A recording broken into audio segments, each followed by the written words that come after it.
talked about a 10-year action plan. People want, of course, rapid action. There have been recommendations made to the Welsh Government. I asked you two specific questions. You haven't now answered the second question, which was about what correspondence has taken place between the Welsh Government, Welsh police forces, Welsh local authorities and other stakeholders about the extent of these issues, because people need those assurances. Now, it's very clear to me that you're not able to provide those assurances today, and that, I'm afraid, is a national scandal. We know from media reports that young girls have been recruited by grooming gangs here in South Wales before being gang raped and then trafficked to Telford, Hereford and Blackpool. One victim has even said that she was strangled, she was threatened with a knife, and her home was threatened with being burnt down. She was then raped, I'm afraid to say, First Minister, 1,000 times. She didn't know the number of perpetrators because there were so many. I do need you to come to your question now. You are being overly descriptive and I think verging on not being totally respectful of the victim at this point. So can you tone down the rhetoric slightly? I'm afraid I'm simply reading facts. No, you're not. No, you're not.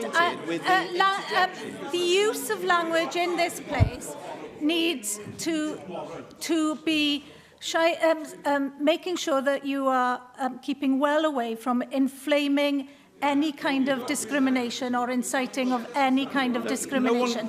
You were doing very well, Darren Miller, with your first two questions in avoiding that. In your third one, you've become overly descriptive, and I need you to now reflect on that and just ask the question again, please. I am not seeking to inflame anything. Good. I'm glad you confirmed that. I'm glad you've confirmed that. Now carry on with your question. Yes.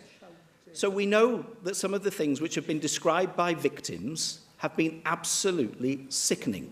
We know that those things have taken place, young girls in Wales have taken place in terms of recruitment by grooming gangs in Wales. Darren Miller, I ask you for your question. So we need to know that these things, we don't have another Rotherham or Rochdale on our doorstep. Darren so can Miller, I ask you're keeping to your script now, so and you're not listening to my advice. If you do not ask your question in the next 10 seconds, I'm going to ask you to sit down. I did not expect to have to do this to you in your first few weeks as leader of the Welsh Conservative Party in here. My question is this. Given that you oppose a UK-wide inquiry, given that we haven't had the assurances which I've sought from you today, and given the extent of public concern, will you now commission a Wales-wide inquiry into child sexual exploitation by grooming gangs here in Wales?